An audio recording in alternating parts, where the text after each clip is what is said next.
conspiracy theory, and the paranormal meet. And now, we join the show already in progress with your hosts, Adam, Serfiel, and Rob.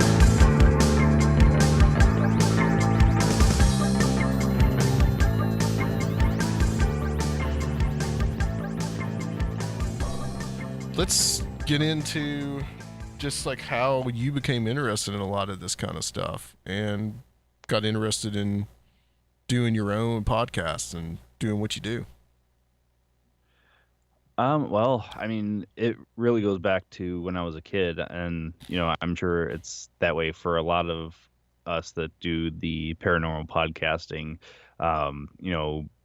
Growing up, I got interested in the Ouija board, did the Ouija board for a little while until, that one time that I got freaked out and you're like, I'm not going to do this anymore because it's just to that point where, I mean, it never happened to the point where I had like the board catch on fire or anything like that. Some people Right. said that to me, and I'm like, yeah, it wasn't that dramatic, but it was to the point where it was like, okay, it's freaked me out. I don't want to do it anymore. I don't want to play with it anymore.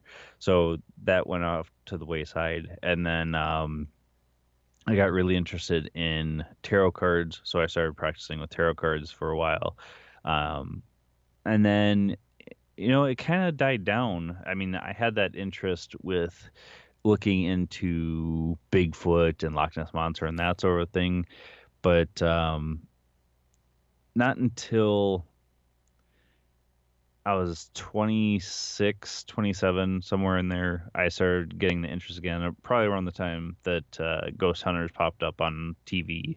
And then my cousin and I were seeing the shows, and we were watching Supernatural, and we would have these fires and having a beer, talking about stuff, and we would talk about these strange things. And I was like, you know what? I wonder if there's like an online radio station or something that we could get on to have a show or something. So I Googled it, and I'm like, there's this thing called podcasting. I've never heard of it before, which it had been going on a couple years at that point, and I had no idea. And that's where it kind of all started for the podcasting. We started with Night Stalkers, Paranormal Radio, and we had a investigation team of the same name. And then a few years down the road, I decided to branch off and do my own thing with Parasite Radio. And after that, my cousin Eric, who's the co-host of Paratruth, decided to nix Night Stalkers and start his own podcast called Forgotten Truth Radio. And we both stopped doing both of those shows, and that's where Paratruth was born, just the merging of the two names. So after 4 years of doing Paratruth, I'm like, I really want to start doing an episode or a show with just my particular insight into the paranormal, because on Paratruth, it's Eric and myself. There has been times where we have guests, but a lot of times lately we've been doing shows just ourselves, and he comes from a strict Christian standpoint on the paranormal, where I come from more of a liberal standpoint. So Okay. I decided to start Beyond Reason. Actually, it was handed off to me by Bob Bain from Mysterious Matters. He was going to start Beyond Reason, but he was like, you know what, Mysterious Matters is going, but I think I'm going to, step away. So here's Beyond Reason. And Beyond Reason was actually a show that was on the radio, but even before Coast to Coast, and the gentleman had passed away, and his widow had sold the rights to Bob Bain. Yeah. So you got like a line of succession there. Yeah. And I actually was able to find Beyond Reason on, I think it was Podbean, a couple of their past episodes. And I was like, well, it really is an honor to follow in these footsteps because I forget the gentleman's name, but him and his co-host did a really good job. So I was like, I have to continue this dream of Beyond Reason. So then that's where Beyond Reason was born. I totally understand, man. I can relate because I feel like I kind of inherited this. So Yeah, well, I wonder if there's like an 18-year-old kid out there that we're gonna like pass this down to in like 20 years or something. you, son, will continue. Yeah, you'll continue the greatness that is Conspirinormal. Yeah, that's incredibly interesting. I did not know that. So you've just continued on this like over, I guess, 20-year tradition then with this show. Yeah. Yeah, I want to say it was I forget when they went off of air, but it was just a few years before Coast to Coast got going, and they eventually went from the radio to the podcast platform because I don't know if the show got canceled or whatever on the radio, but yeah, that's this really was around like probably around the same time you started getting into all that stuff. You know, you talk about ghost hunters. That's probably like the time that I started really kind of like, that was a renaissance for me of kind of getting back into the paranormal.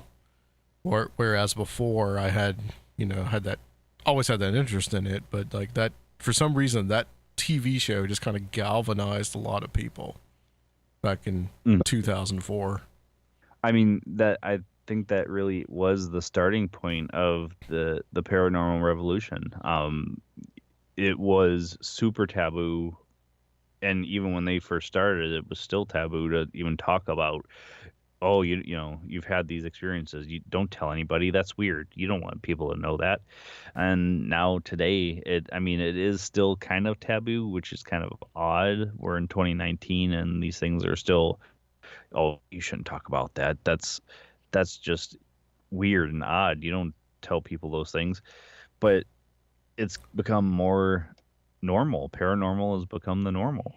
Yeah, it really has. I mean, you've got now like a plethora of shows that are out there that are dealing with this kind of subject. Let's talk about your ghost hunting group, because I heard that listening to some of your past episodes from this year, I noticed that you talked a lot about like this ghost hunting group that you used to have, and let's talk about some of the places that you went and what kind of experiences that you had. Well, we started out, and I don't know if every group starts this way, but we started out doing the abandoned places. Like we did cemeteries. There was a haunted bridge in Ohio that we did that supposedly somebody had passed away. I don't know if they were just there or if they passed away on the bridge. But eventually we started doing businesses and homes, and we got to do an active bowling alley that was supposedly haunted. And when we went there, we had done that just after a residence where a child was being harassed by something. We don't know what, because we didn't really catch any activity there, but this child was suffering from something. I don't know if it was an act of imagination or there really was this entity there, because whatever the kid was seeing, it was manifesting as a character of a TV show that he was watching. So was it an entity? I can't say for sure, because we didn't get any EVPs. We didn't get anything caught on camera, or the EMF wasn't really going off either.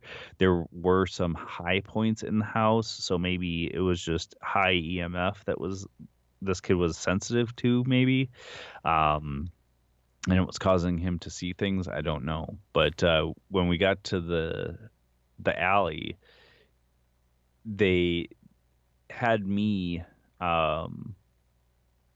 try and sense what was there, because I had at that point just started growing my mediumship abilities, and I was pretty spot on to the psychic that was actually there, for the other team that had actually put it all together for us. So I thought that was pretty cool to be able to be included in that and actually have the right answer compared to a psychic who had been doing psychic readings for however long. So the other really interesting one that we got to do, and it freaks people out every time I mention it, but we got to do an investigation in Jeffrey Dahmer's family home where he killed his first victim. Okay, that's in, is that Wisconsin? Or Nope. is that Ohio? Ohio. Okay, Yeah, okay. Yep. And So that's where he grew up also? That home? Yeah, Yeah. he grew up in Ohio, and that's where he killed Stephen Hicks, which was his first victim. His dad and mom had just gotten divorced. His mom moved away, and his dad was never really home. And actually, the funny thing is, my wife and I just watched kind of a documentary on him a couple weeks ago, and it almost seems like he was, I mean, the biggest thing for him was he was conflicted with his homosexual nature.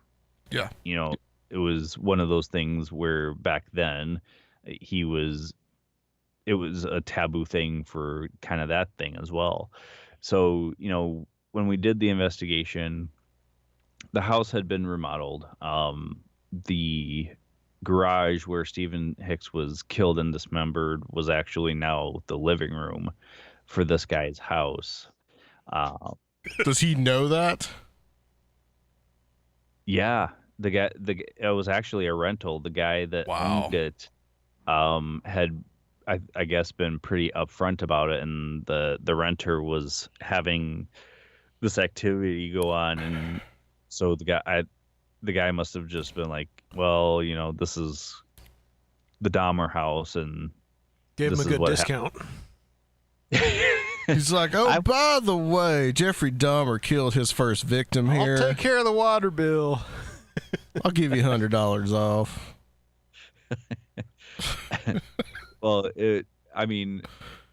it's one of those things where you're like, I would hope that this person was upfront. I mean, because I think in realty, you know, you have to be upfront about these things. But yeah. I don't know if there's like this constituent of however long it's been that you don't have to do it anymore. But yeah, this guy had reported activity. So another group that we were actually friends with invited us to go along. So we're like, yeah, that would be the crown jewel on our investigating hat, because how many people can say that they've done a paranormal investigation in a serial killer's house? That's awesome. So yeah, it was interesting. The few things that happened there were pretty significant. The psychic that was with us said that he saw a floating torso, which we're assuming was Stephen Hicks. My cousin Eric had got an EVP of something repeating his name, and we tried to debunk it. Like, was it somebody outside the window where he was sitting or anything like that? But it was almost a whisper. So like there was no way it was like a echo or something from outside or somebody saying his name. And at the same time, he had also seen a gold orb pass by the door, not on camera or anything, just visually. So it wasn't a lens flare on a insect or water particle or anything like that. So it was something that he physically saw. And we were doing a ghost box session in the living room, which was the garage where Stephen Hicks was killed. And we whatever was talking said, I'm here. I'm like, okay, well, prove it then. And at that same instance, I felt something brush the back of my neck, like caressing my neck. And I'm like, okay, cool, thanks. Hey guys, I'm going to be outside for a little bit. I don't feel comfortable in here anymore.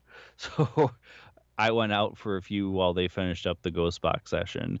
And I mean, it's just what happened there. So the eeriness level is high enough as it is.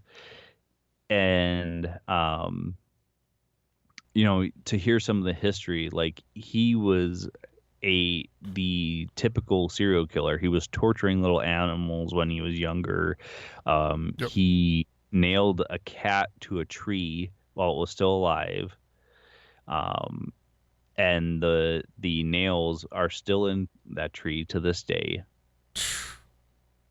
And it's just hard to go in there not feeling weirded out as it was. Well, that's so terrifying because there's all these places that are, that things happened in, but this is the actual place where the genesis of a serial killer was. Yeah. Like his upbringing, all the, psychological or spiritual things, if you think it's something like that, like that's freaky, man. The formation of evil. Yeah. Essentially. Right.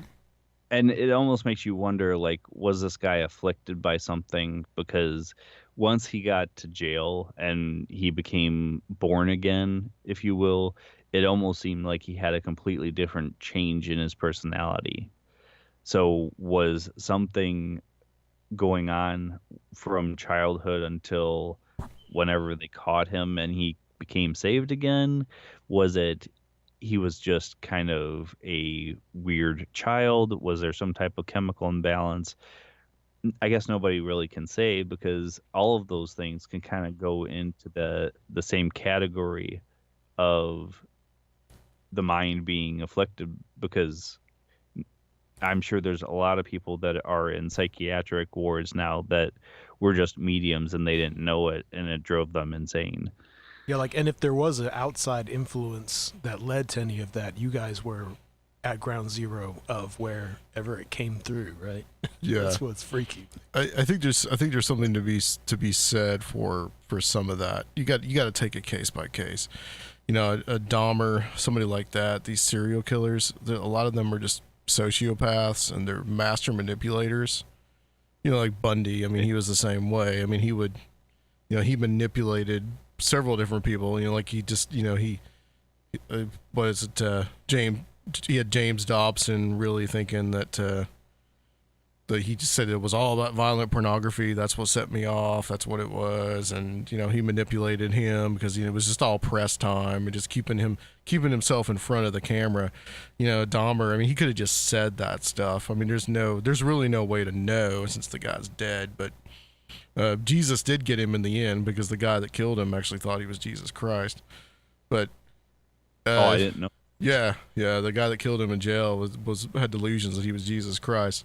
But all that being said, there's some interesting material about, especially with like schizophrenia, and I'm not really comparing schizophrenia to serial murderers, but people that are in institutions or people that have these problems and see these things and are like, is it because their brain doesn't function correctly that they are handicapped in this way, that then maybe because of that they can see things that we with quote unquote fully functioning brains cannot?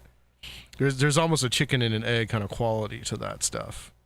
Are they just that way because they are actually seeing things because their brain doesn't work correctly the way it should function, or is that allowing them to see things more clearly? So yeah, I mean that's an ongoing debate in my mind. Well, I think it's the same debate with those with autism too. Mm-hmm. A lot of people believe those that have autism see the world completely different than we do, and they might be functioning on a different plane of existence than we are, and that's why the physical body cannot function the way that it should be, or the brain even. Right. Because they're functioning on a different level of existence. And in ancient times, these people were considered, touched by the gods in a way. I would think that probably some, like these young girls that were taken to the Oracle of Delphi, they may have had those same kind of conditions. So, It could have been, yeah. The very much the chicken and the egg kind of quality. Let's go back to what you were talking about when you were investigating the house, and you were talking about the child that saw the character from the TV show. Do you remember what character that was that he was seeing? It was a cartoon, but for the life of me, I cannot remember what it was, mostly because, at that point, I hadn't really watched cartoons in years. I had my cartoons that I loved as a kid, and that's the only ones that I ever really knew. But I'm trying to remember for the life of me what it was, but to me, the character didn't seem at all ominous or threatening in any way. Right. But to cause this kid to have nightmares or anything about it. But that's why we were really thinking that there was something going on, that there was something manifesting as this character to scare him, because the kid had said that the whatever the character's name was, we'll just say Mr. Bill. Mr. Bill was jumping out of the closet at nighttime while he was trying to go to sleep, or coming out from under the bed. And it was really hard to differentiate if this kid's imagination was just overly active, or if it was some type of haunting or manifestation of some kind, because the parents, it almost seemed like they were kind of at their wits' end as to what is going on, because the kid had was constantly crying and going into their bedroom at nighttime.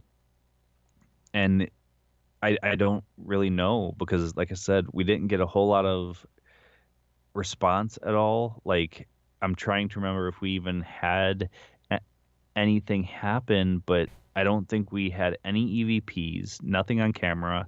Yeah. Like I said, the EMF detector went off, but it was more so along the lines of high EMF coming off of outlets and that sort of thing. So I can't say one way or the other. Was the thing maybe hiding because it knew that we were there? Possibly. Because at that point, both Eric and myself had come back to faith. So was it something that was scared of us because we were using our faith as part of our investigation team? I don't know. But I think that's the hard part with doing an investigation where a child's involved, because at what point do you say overactive imagination compared to haunting or demonic activity in that? Right.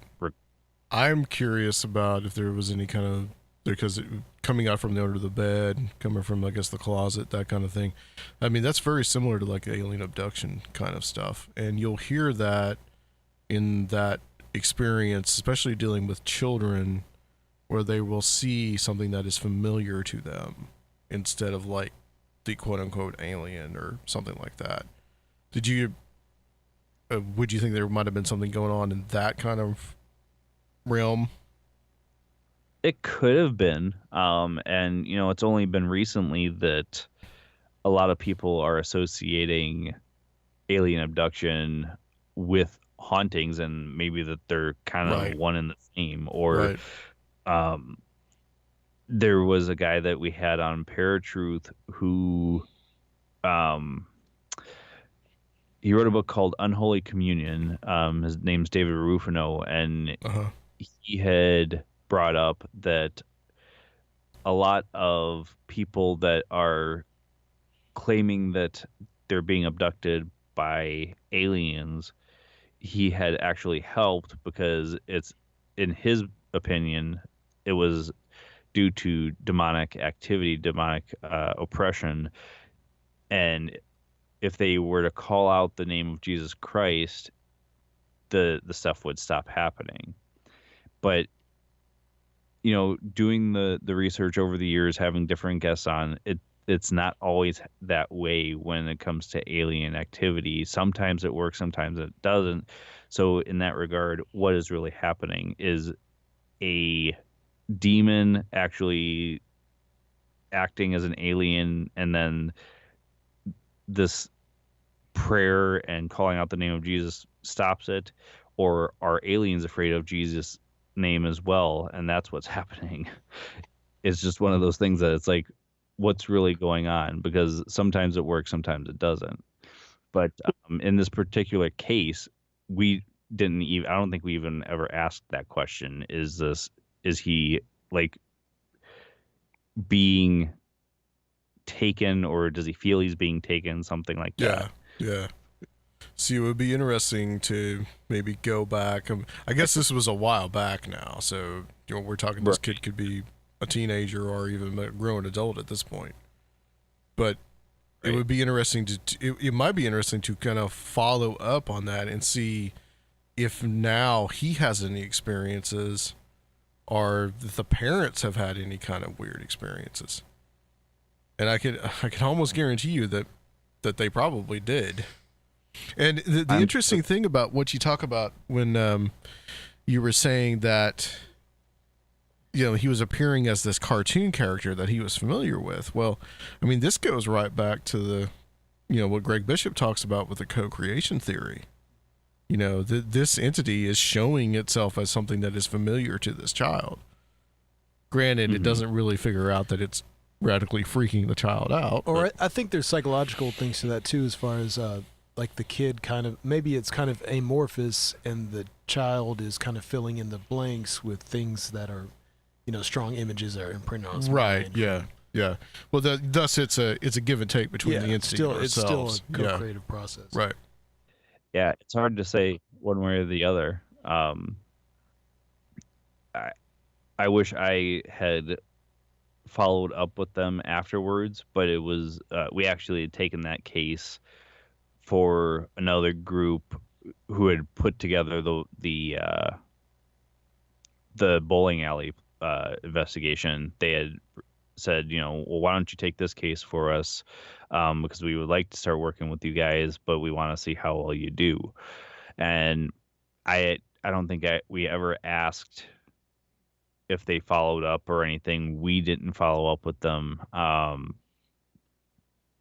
And yeah, now that you mention it, I kind of wish we would have stayed in touch with them, because if the kid eventually grew out of it, what really was going on at that point? Right. And see, this is kind of the problem and the issue with some of the stuff in the paranormal field, is they're not looking at the UFOs, ghosts, Bigfoot.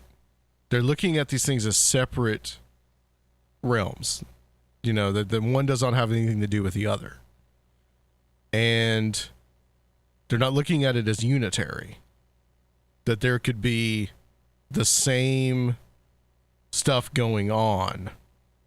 And so, like I've ghost hunted with ghost hunting group here in Nashville before.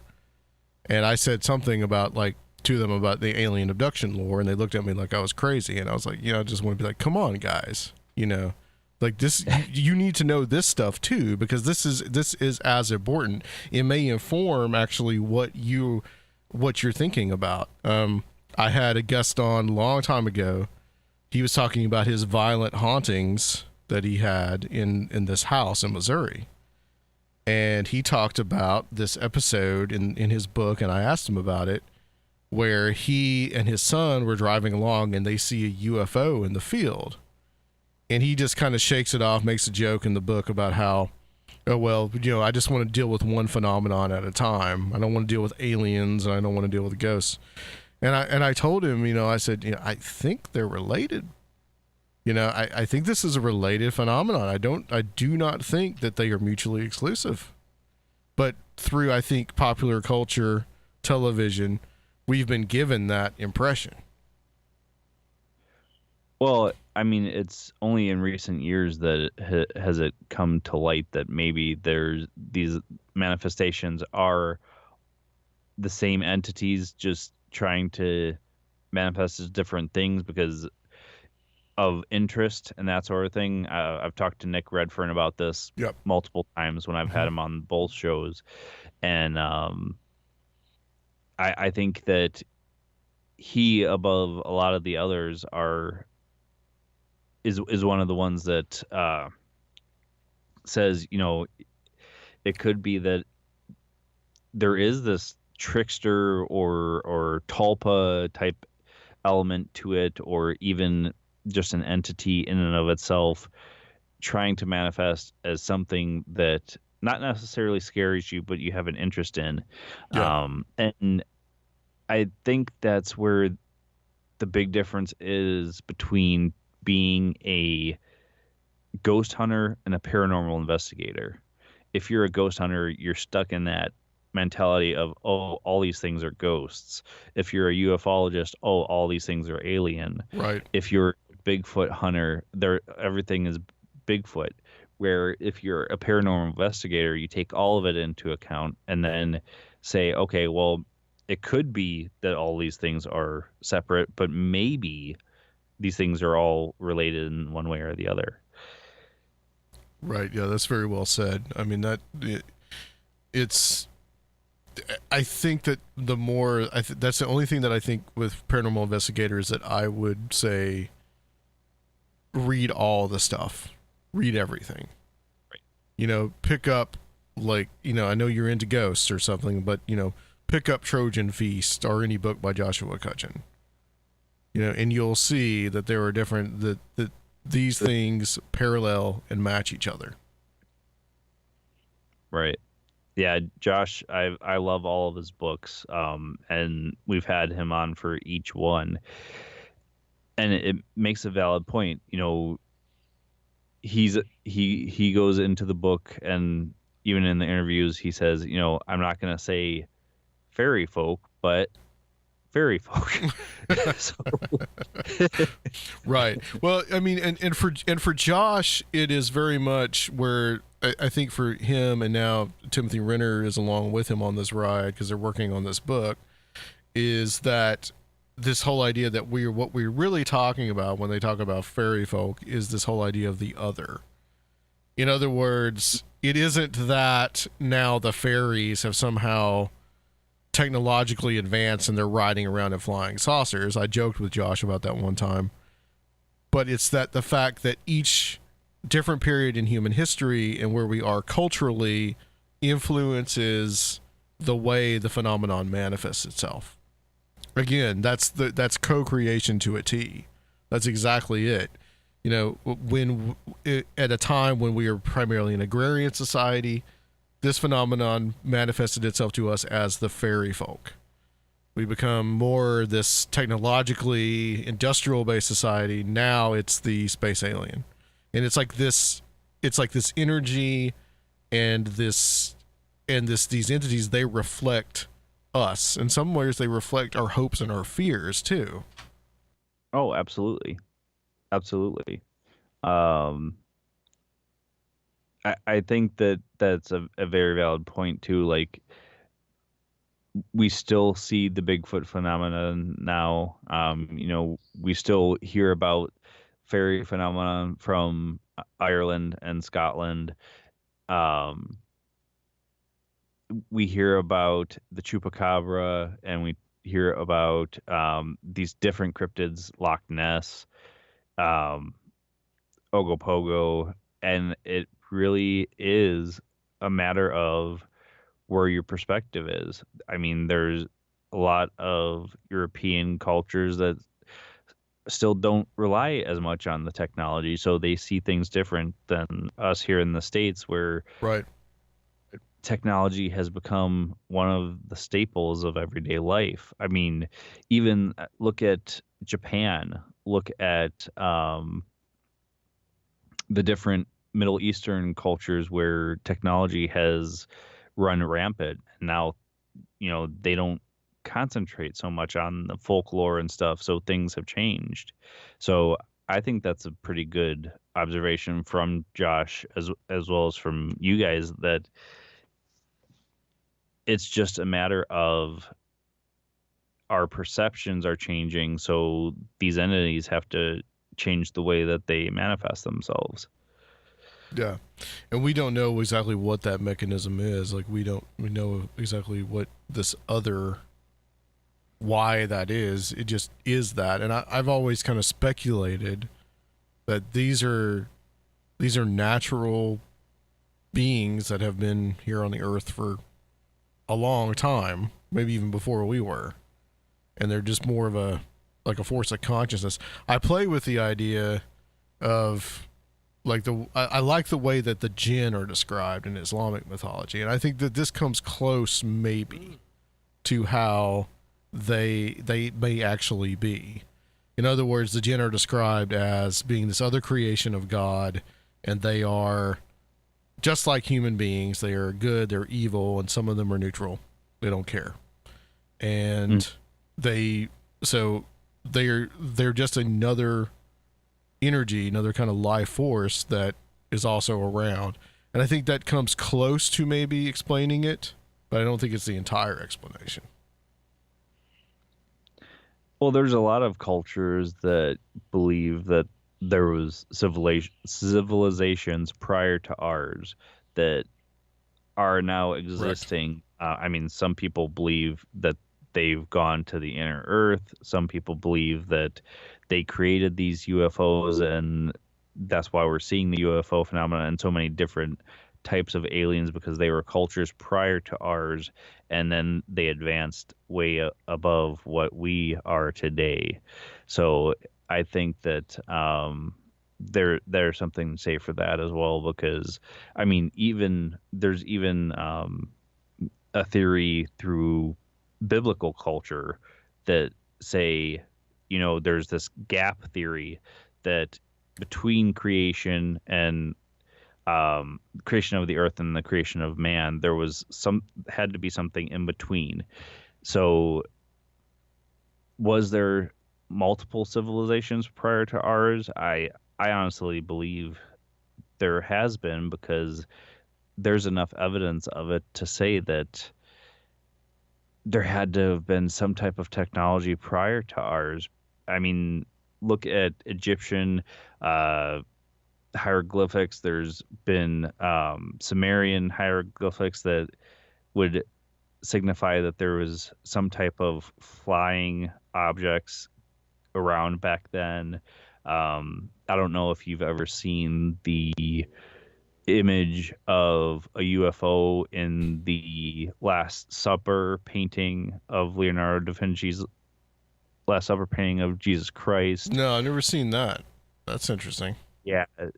There's supposedly an image of a UFO flying in the distance. And a lot of people believe that Leonardo had this theory that actually about Atlantis, and that Jesus Christ was actually from Atlantis or descended from. Yeah. You get all the weird, like, Christ bloodline theories and all that. There's a lot of that kind of stuff in medieval art, which is interesting to think about how, the ancient aliens, people say, well, those are obviously the craft there from Zeta Reticuli. But I think there's a lot more going on there. I mean, this to them, I think, was the depiction of the angelic. Yes. And I don't think that they would, if you would have gotten a time machine and you go back and you ask them, what are you depicting here? They would say that's an angel. So it's just it's the idea of perception as well. Our perception on whatever this phenomenon is. And as far as there being these, the cycle civilizations, even the evolutionary biology is putting back modern humans. You know, it seems like every few years it gets put back another 100,000 years. And to think that they, you know, people with the same capabilities that we have now, I mean, mentally and physically, wouldn't be able to come to places of advancement, you know, over and over again within hundreds of thousands of years, because this current civilization, Right. we only really know about, I mean, not even the full scope of the last 10,000 years. So it's like, you know, why not? Yeah, you could definitely have that too going on. I mean, like, have you ever had Walter Bosley on your show, Justin? No, but I have heard him on others. Okay. Yeah, I mean, he talks a lot about this kind of stuff, about underground breakaway civilizations. civilizations. I think that there's definitely something to it. I don't buy it completely, but I'm much more of a hollow Earth guy than I am a flat Earth guy. I can tell you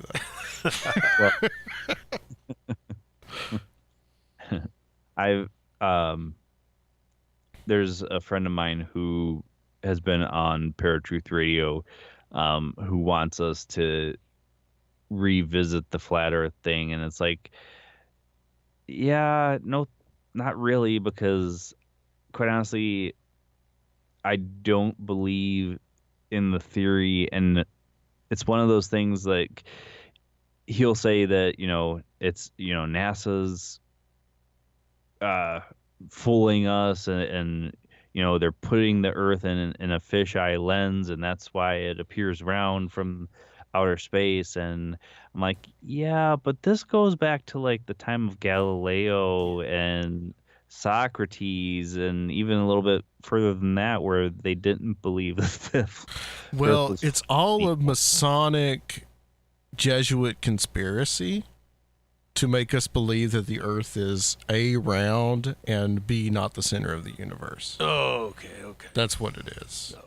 And the Nazis are involved, and, you know, who knows? The Oddfellows, possibly, they may be involved. But yeah, well, I have.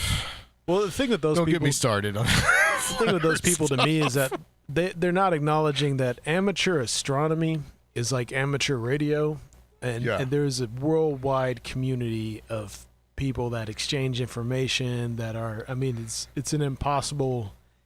Besides the fact that it's just stupid, it's an impossible conspiracy to like withhold. You know, you cannot. Boy, you said it, man. We can get those emails now, but yeah, the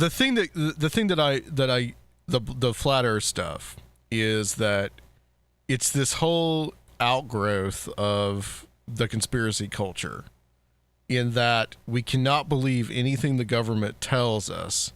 So if they're telling us the Earth is round, then we can't believe them either. You know, it's like this corruption of conspiracy culture, in my opinion. Well, the thing that gets me is when you talk to a flat earther, and even on the Flat Earth website, it'll say that, you know, all of these other planets are in this dome that covers the flat Earth, and, you know, all of them are around, just not Earth, because it's special and different.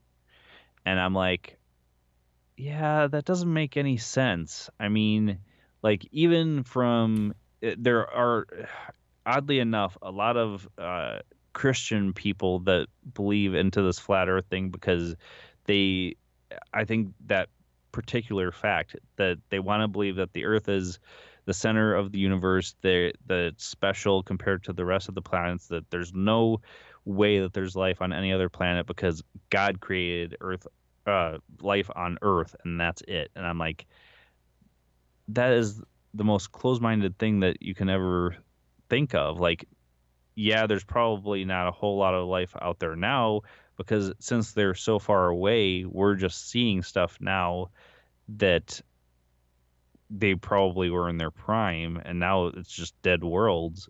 Who knows? Yeah, it's the whole thing is about flat Earth. It's some. I really honestly think that there's some kind of psyop going on. Yeah, thank you. I mean, that's I really think that's exactly what exactly what it is, because people were asking real questions about 9/11, and they were asking questions about this and that, and I think that just that was put out to just make the whole like kind of quote unquote truther community look ridiculous. Not that we haven't had plenty to try to do that in the first place. Right, exactly. Yeah.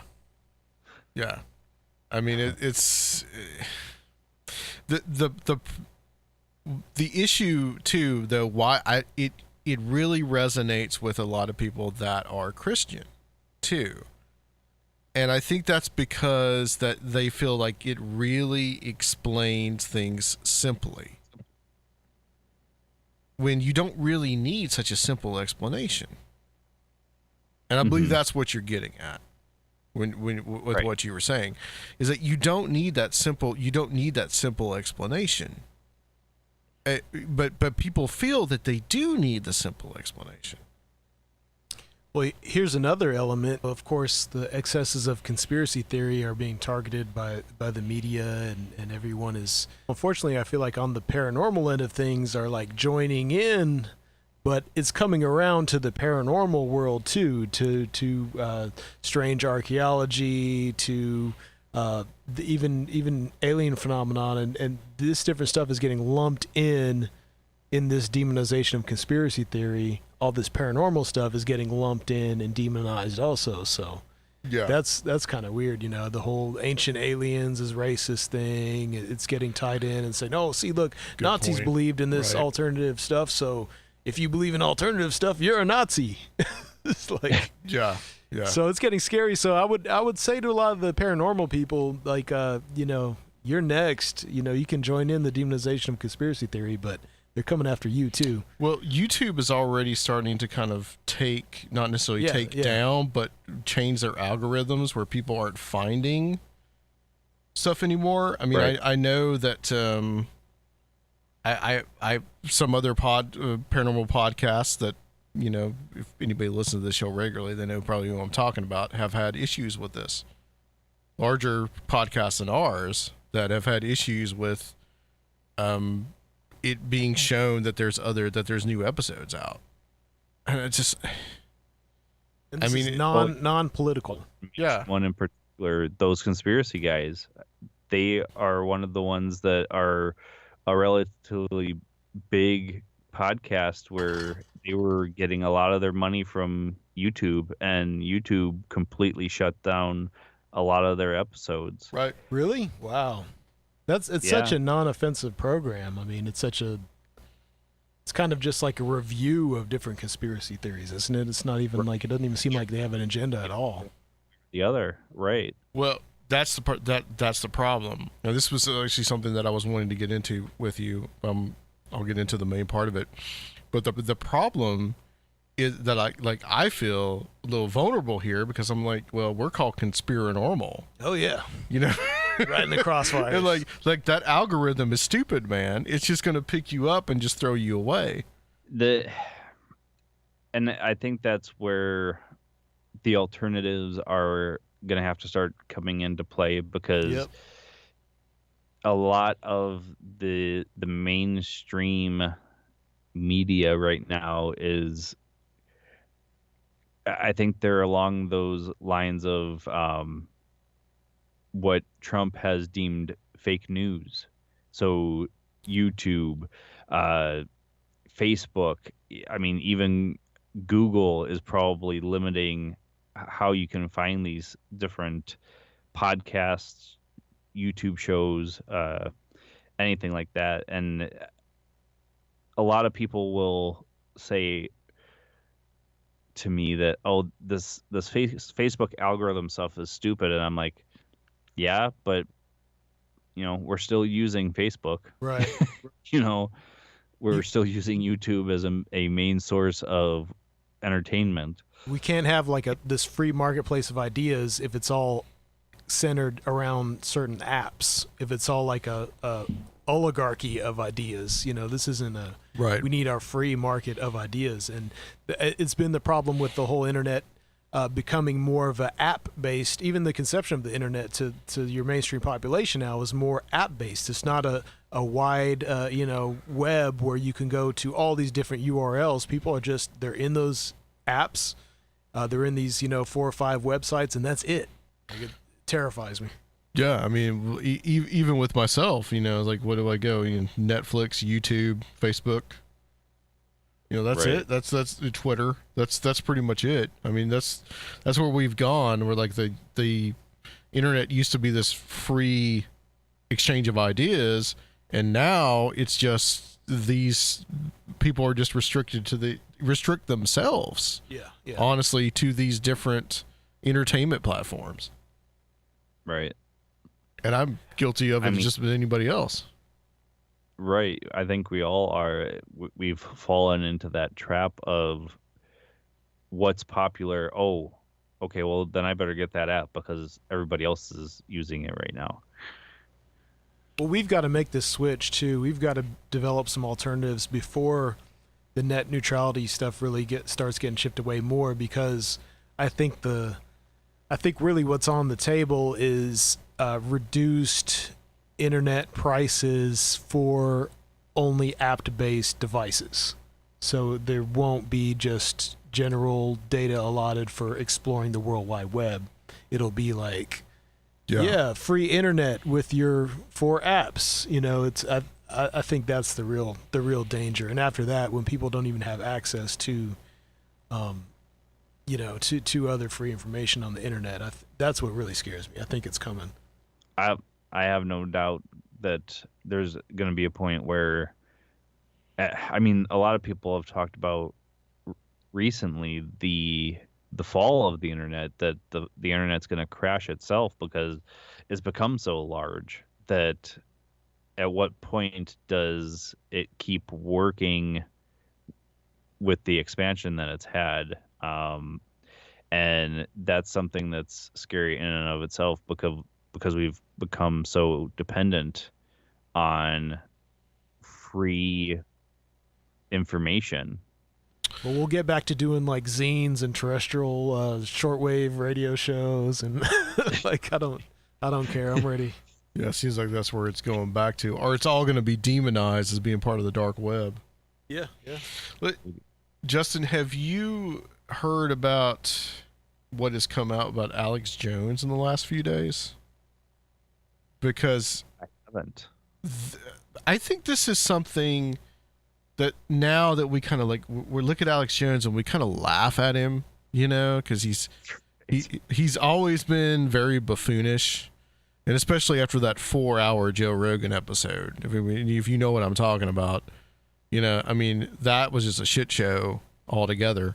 But I think that this kind of stuff really is going to affect us little guys in the future, and us guys that are trying to make a name of ourselves in this, because what is going on with him, where he has been restricted and taken off all these YouTube, Facebook, Twitter. It's all the things that we have just been talking about. And in the last couple of days, it has come out that the lawyers on the opposing side of this whole Sandy Hook lawsuit that he has been a part of, they received like child pornography from him from this mass data dump that was given to these lawyers. Now, it's come out in the last couple of days that where this came from was from emails that were sent to Alex and were never actually opened by him or by his staff. And so he's not in any, the FBI has essentially cleared him of any of this stuff, has said that, you're not liable for any of it. But the headlines the last couple of days has been Alex Jones sends kiddie porn to Sandy Hook lawyers. That's essentially the headlines. It's like you might as well just have like killed a baby and stomped on a puppy at the same time. It's just, but this is something that I think with like kind of this restriction of Alex Jones, and the guy, he's an asshole. I mean, there's no doubt, but It's a witch hunt, though.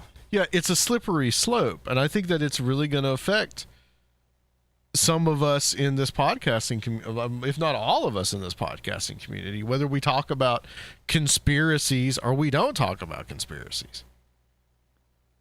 Right. The funny thing is, Alex Jones has made a platform for acting the way that he does. To me personally, I think it's all just a big act. But oh yeah, he's an entertainer. It would be, yeah. It'd be like Jim Harold getting caught up in some type of porn ring. Jim's been an influential part of the paranormal podcasting community since he was the first one that named his show the Paranormal Podcast. Jimmy Church, trying to think of a couple others that have been around for quite some time. If any of them got onto this point of this whole debacle like Alex Jones has, I honestly feel that all shows that have any dealings in paranormal, conspiracy, cryptozoology, anything like that, I think we would all be scrutinized. Yeah, absolutely. I was talking to a friend of mine last night, and we were talking about this coworker, and it's like his point was if they would just have ignored Alex Jones. But see, he's too good for the media. I mean, he's he gets ratings. Like they'd look at him acting crazy again, and then everyone shares it, and right, exactly. But if they had just ignored him and they had just, but he would have just stayed where he is on the fringe.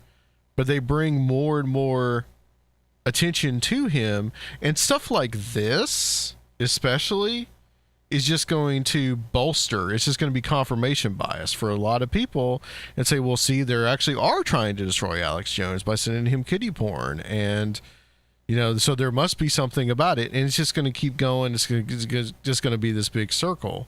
And it's never going to stop till somebody actually does stop. And, of course, he's ridiculous in the fact that he first offers $1 million reward to whoever the person was that sent him this stuff, which good luck with that, buddy.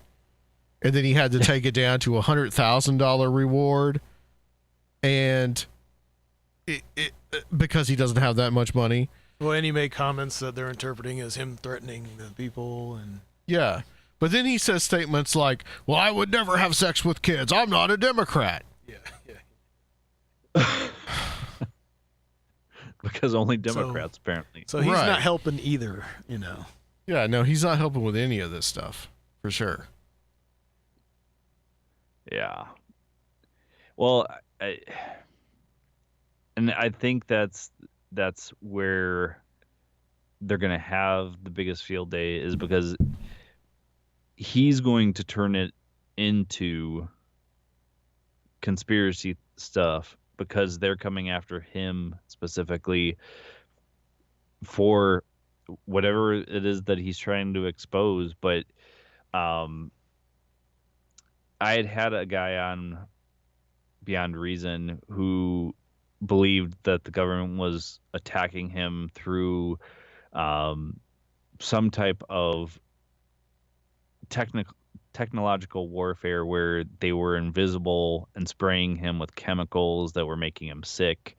And he made actually a really good point as to why his story was truthful and valid. That somebody said to him, you're not that important that the government would be trying to sabotage you. And he said to them, no, I'm not that important, but they are. Not that his story was valid as far as I'm concerned, because it almost was a little out there, but it makes a lot of sense. Just because you're not that important of a person doesn't mean that the government wouldn't want to retaliate against you for something you've said. Now, is that what's happening with Alex Jones? More than likely, they're retaliating for stuff that he's saying that's not true compared to stuff that is true. And how much of it really is true that comes out of Alex Jones' mouth, I'm starting to really wonder myself. Yeah, I mean, you got to a good point, because we've had some of these people on too that are victims of this kind of gang stalking stuff, and they're making references to possible mind control technology that exists. And unfortunately, you see this in a lot of, it's almost textbook for a lot of schizophrenic cases too. Where do you think either this kind of victimized conspiracy mindset, or sometimes people with paranormal powers, what do you think about this kind of the difference between being in tune to things or just madness? I mean, can you tell us some more about that story you're talking about? Well, this guy had reported, what was it? There was some type of loud, it had to do with a military base. There was a military base that was close to his home. He had called to say that there was really loud activity going on there, and that it was disrupting his sleep. And then eventually he also had brought up that there were these like toxic clouds or some type of misting going on at his house after he had reported this stuff to the military base. And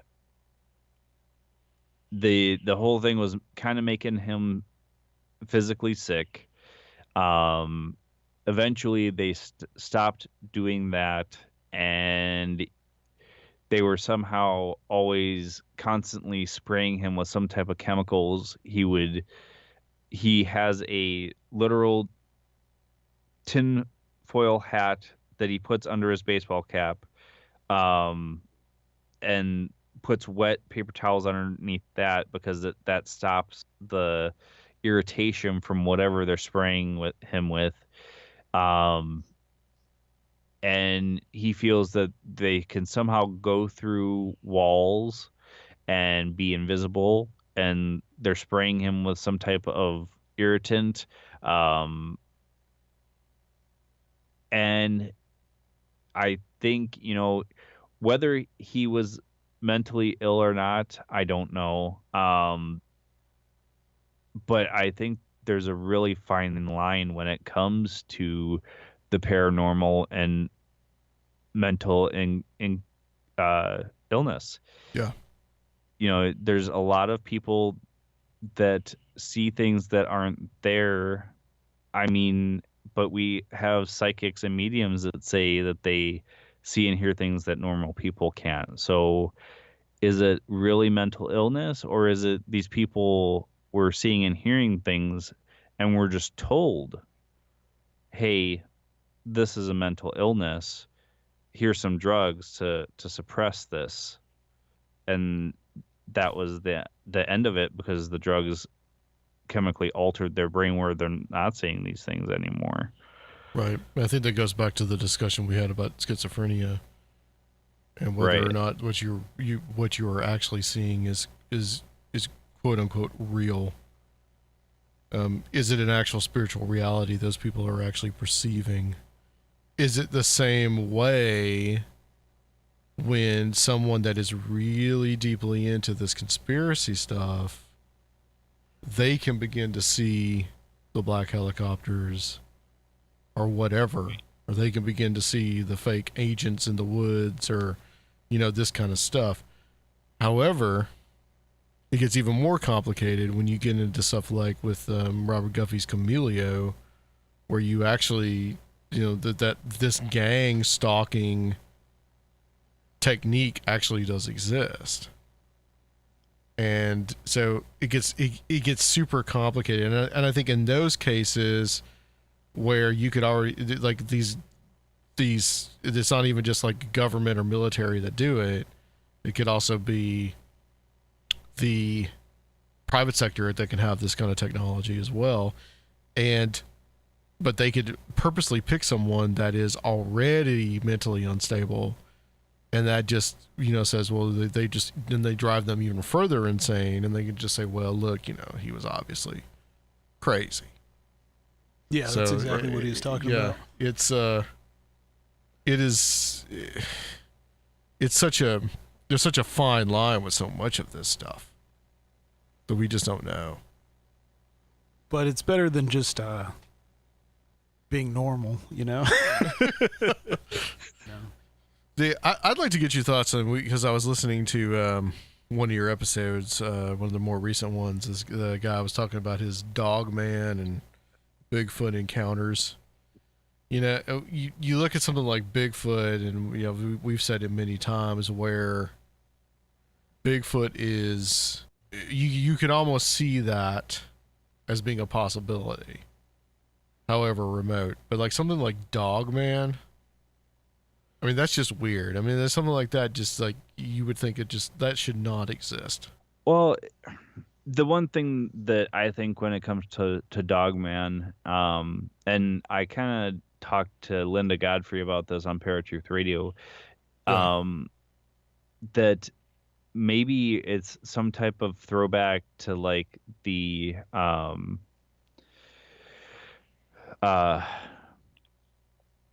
giant wolves that were around. Dire wolves. The dire wolves. If there's maybe some type of throwback to them, even though they have, these dogmen kind of have more human-like hands, it's more of a werewolf type situation.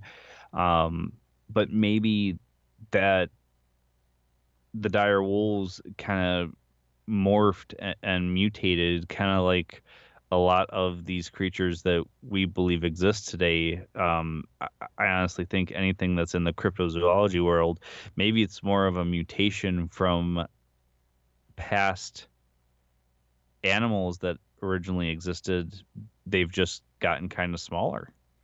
A lot of people believe that Bigfoot is a descendant of Gigantopithecus, even though there's a huge difference between the two species. So, and then I guess it kind of goes along the lines of, what are your beliefs as far as werewolves are concerned? Is it possibly the werewolf myth came from this creature that people saw, and they thought a man that went into the woods, and then this creature comes out, the man turned into that?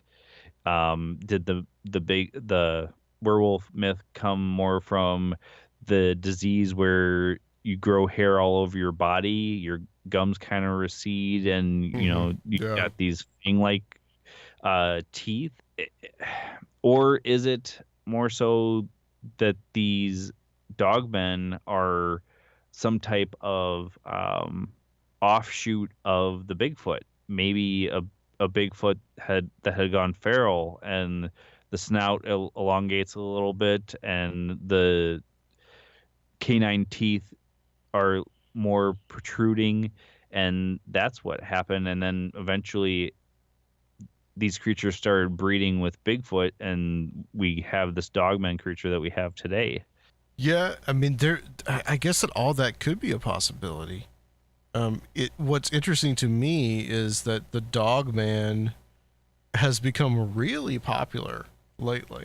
You got a lot of podcasts and YouTube videos and all kinds of things that are out there about Dogman, and I think a lot of it is due to like Linda Godfrey's Beasts of Bray Road, where she kind of popularized that, and all of a sudden people more and more started seeing Dogman.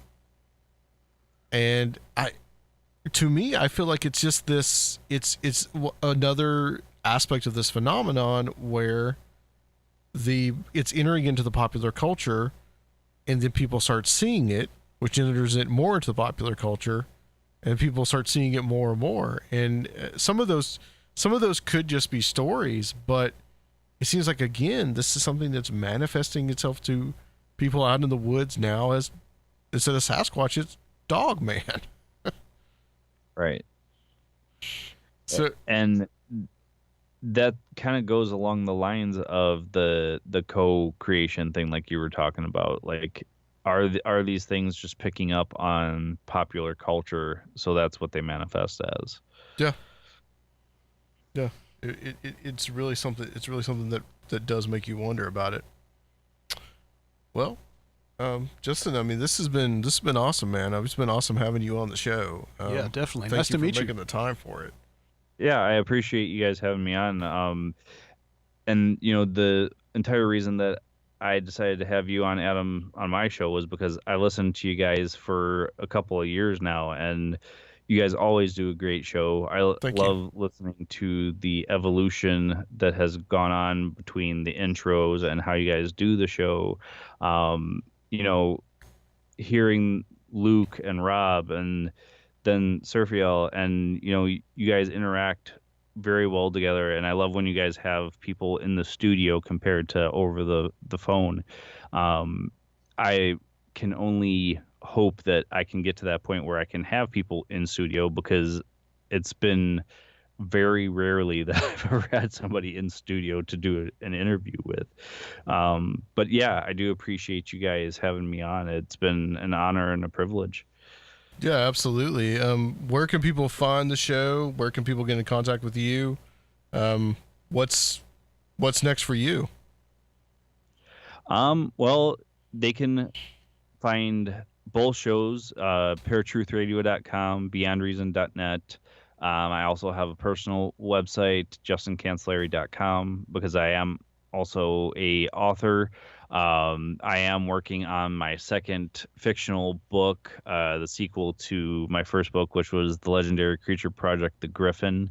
And I keep kind of trying to think if I want to do some type of nonfiction book, because I've been doing this for so long that I've got so many different theories, but it'd have to be honing on one of those particular theories to actually do a book that hasn't been already done before. But the fiction books are really more my style, because I have so many different ideas that I've already jotted down that I really need to get those down on paper. But that's really what's going on right now. Beyond Reason and Paratruth are on hiatus for a little bit. I'm really hoping to get them started before October, but October was my original date that I was trying to stick to as far as bringing them back. But I'm really hoping to get to a point where my work schedule isn't so hectic and I can bring them back way beforehand. Even if I can just bring them back at a monthly basis compared to the weekly that we were doing before. Yes, absolutely. And I encourage you to come back. Yes, please. Because we need more voices out there, and we want to try to include you more into the conversation as well, Justin. Well, guys, stay on the line for us. We are going to close this section out, and we will be back briefly to close out the show on Conspirinormal. All right, guys, we got a new sponsor that we're going to talk about called Blinkist. And they are this new company that is taking books and summarizing them. Kind of like a Cliff Notes. Yeah, kind of like a Cliff Notes, except it's like a 16-minute summary. So basically, it can be kind of hard to find the time to sit down and learn a little bit more when you're out on the go and you're listening to podcasts like ours. And it's not easy when you get on social media, and it's so addictive, time consuming. So you might think you don't have the time to read a book or to develop yourself in any kind of substantial way. So this is an app that we highly recommend, and it's called Blinkist, as I mentioned before. Blinkist is for busy people like like you guys that are out there listening to the show that want to get the main point of the book quickly without reading the entire book. So with an audio feature, Blinkist also makes it easy to finish 4 books a day while you're on the go, which 8 million people are now using Blinkist, and it has a massive and growing library from self-help, business, health to history books. So that's very important to me, history. I checked that out today. There's a lot of history books on there. One of which looks interesting, called The Congo, from Leopold to Kabila, or Kabila, the new ruler of the Congo. If you guys are familiar with that, you can go on there in less than 15 minutes and you can get on there and fast track your path to a more intelligent, informed, healthy you. And one of the books, some of the books they've got are some of the stuff that we've talked about on the show. There's stuff like self-improvement and New Thought, like How to Make People Like You in 90 Seconds or Less. All right. By Nicholas Boothman, or The Subtle Art of Not Giving an F by Mark Manson. So those sound a little bit interesting. So if you want to check those out, those are there as well. So what they're doing right now, guys, for a limited time, Blinkist has a special offer just for the Conspirinormal audience. So go to Blinkist.com/Conspirinormal to start your free 7-day trial. And that's Blinkist, that's spelled BLINKIST, Blinkist.com/Conspirinormal. And Conspirinormal, of course, is CONSPIRINORMAL. So check them out today, guys. And it also helps us out a lot. Thanks. And now, back to the show.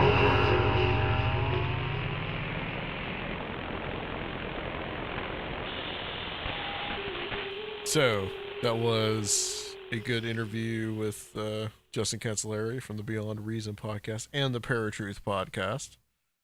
I was pretty impressed. It was a good discussion. Yeah, I think between the three of us, for sure. I think we're definitely kindred spirits with him.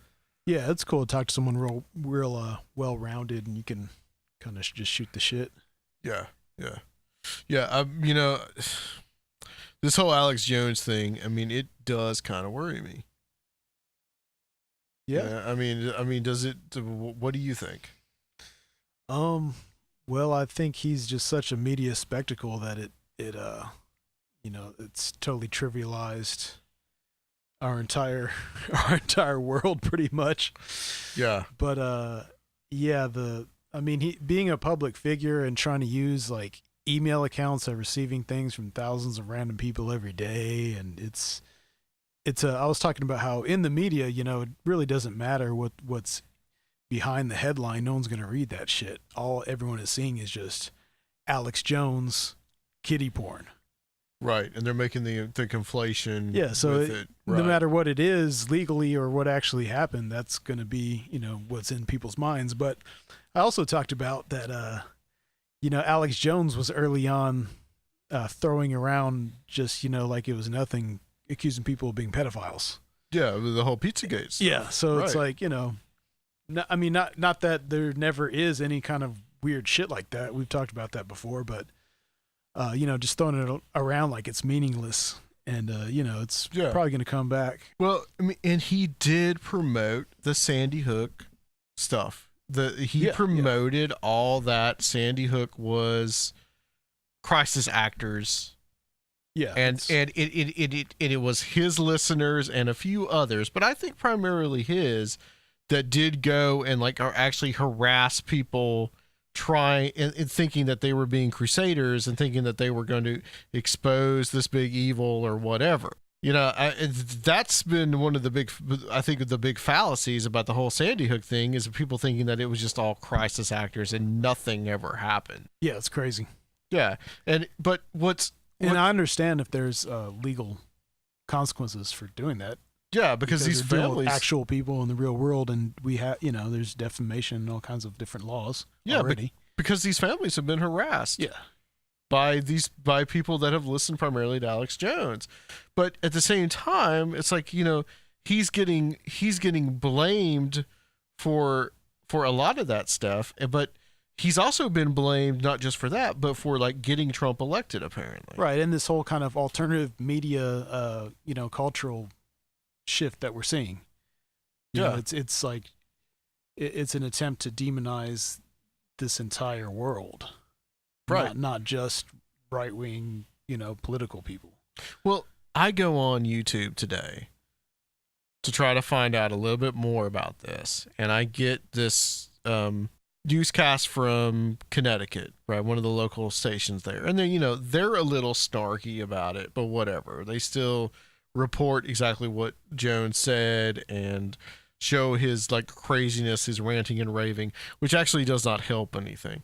But right below the video, there's a link to the Encyclopedica Britannica article about Sandy Hook. Right. Which this kind of tangentially has to do with Sandy Hook. It doesn't have to completely do with Sandy Hook. But just, I guess, because the keyword Sandy Hook was in there, they added this. So we're getting all this kind of stuff every time you go now to YouTube where they're trying to be responsible to the truth. They're really, I don't know. It's like, well, dude, honestly, we're one of the only podcasts that talk about, kind of weird conspiracy. Yeah.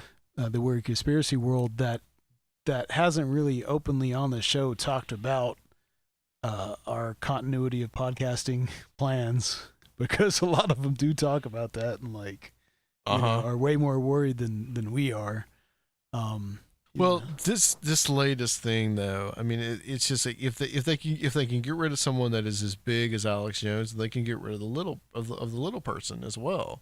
But just it's almost, to me, like when you live in a neighborhood and you can't get certain services because things are happening there where people are getting robbed and there's this bad element in a neighborhood, right? Right. Yeah. So people are getting, so you can't get a delivery of something that you want because that delivery service will not go into that neighborhood. Right. Okay. Well, 90 or 80% of the people there are probably good people working, trying to do the best that they can. There's that bad element there that's preventing that from happening. And I feel of them getting the services that they might, or the luxuries that they might want to get. So I feel like it's almost for us as this small podcast to hold somebody like Alex Jones accountable when he goes and he rants and he raves and he offers $1 million because what he does affects us. Right, because what he does affects us. And when he says stuff like, well, I'm not a pedophile, I would never have sex with children because I'm not a Democrat, that is furthering even more people just hating him, and then by extent hating people like us as well. Because I've said it before, I've approached certain people to come on this show. They won't do it because of the name Conspirinormal, because of that stigma that is now on this whole idea of conspiracy theory, that it has some kind of negative connotation because what has happened politically and what has happened because of people like Alex Jones. And now it's like, and I've said, look, listen to this show. I've had people on like Michael Hughes, who's like not a Trump supporter or an Alex Jones supporter at all, just the opposite. And we've talked about this. And we've talked honestly about stuff like the Pizzagate. Okay, we've talked honestly about that stuff, and we've talked honestly about what has grown off from that, from like QAnon. Yeah. But yet these stupid algorithms could potentially remove people like us. Yeah, but I mean, yeah, and so the conspiracy theory culture, it survived the right-wing extremism of the 90s. There was all kinds of people that weren't in that world that, they saw it come and go. And yeah. So that's really the goal, I think, is for this culture to survive this wave of right-wing extremism and co-option. I mean, it can survive, I think. But now we have this whole, the means of distributing all the information is controlled by a small group. It's like it went backwards because the genesis of all this is from the post office. It's all mail, catalogs, books, alternative bookstores, home home-produced videos. There were shortwave stations. I mean, that was all moving away from the corporate media to have independent distribution channels. But now everyone is back on the internet, and there's not even a way that people will be led to the information if it's not on the internet. So it's like, yeah, it's all beholden now in the medium, you know? Right. Yeah. It's I think people are going to, and what's going to happen is more of the extreme stuff is probably going to keep being taken off of YouTube, and it's probably going to find its place somewhere else. But I'm just hoping, and you know, I don't have a really too much of a bone in this fight, considering that we don't have that many subscribers on YouTube. So go to YouTube, Conspirinormal podcast, and subscribe, please. But we don't have too many subscribers on there, so it doesn't hurt us. But I know people that have like tried to, that have tried to monetize. I'm just saying as it stands right now. Yeah. Like people that are trying to really live off their YouTube monetization, and it is really hurting people. And there's other podcasts out there that have nothing to do with conspiracy theories, that will not touch conspiracy theories, that I know that are just purely paranormal podcasts, and they are starting to hurt because of this stuff. Yeah.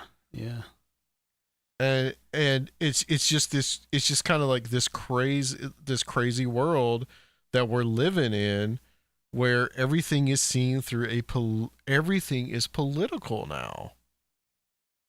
Yeah, absolutely everything. Yeah. What did we have in the last few days?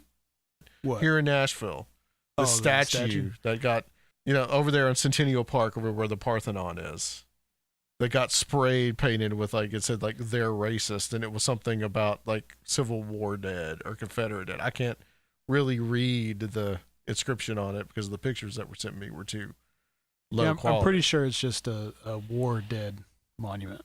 It's not to any general. It's not to, you know. But this is the climate that we're living in. You know, it's everything is that politicized. Yeah. Yeah, everything is that politicized, and it's affecting everybody. And I think a lot of people like us who actually do interact with a bunch of different people, and they feel like they're losing touch with the majority of people because they're going like extreme right or extreme left. And you're just kind of like, just like you feel like you're like losing all your friends, and you meet someone that are right, and then like you become Facebook friends with them, and all they do is just like all this like super hateful stuff all the time. And, you know, it's, yeah, man. Yeah, on both sides. Yeah, exactly. You know, I mean, I've got relatives fighting over pictures of Melania Trump on my Facebook feed. I mean, no shit, man. I mean, that's really what's going on. I mean, it's just people. I mean, there's a certain amount of this whole brother against brother mentality right now that really kind of scares me. And people are. It's because like, there's too much. This is separating families. It's because there's too much communication. That's all that it is. I mean, it's just there's too much communication, too much interaction, too much shit going on.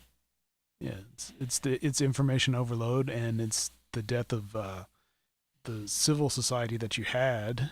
You know, we're in the bowling alone society, and now everyone is turned on by these devices. It has us increased communications, and all those old bonds have been dying for the last few decades.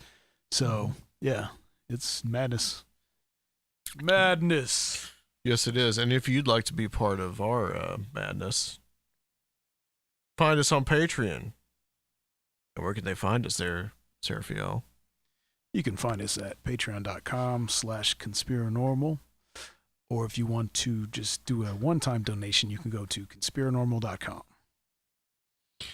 Yes. That is the main place to find us. $1 gets you in to get all the archives from the Patreon.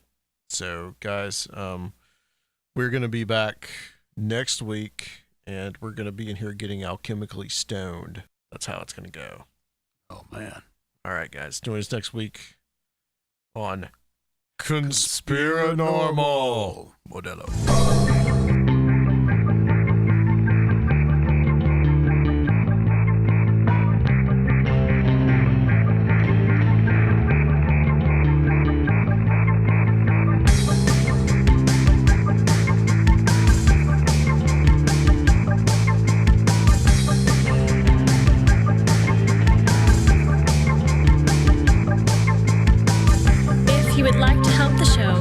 please consider becoming a Patreon at www.patreon.com/Conspirinormal or leave a one-time donation at Conspirinormal.com.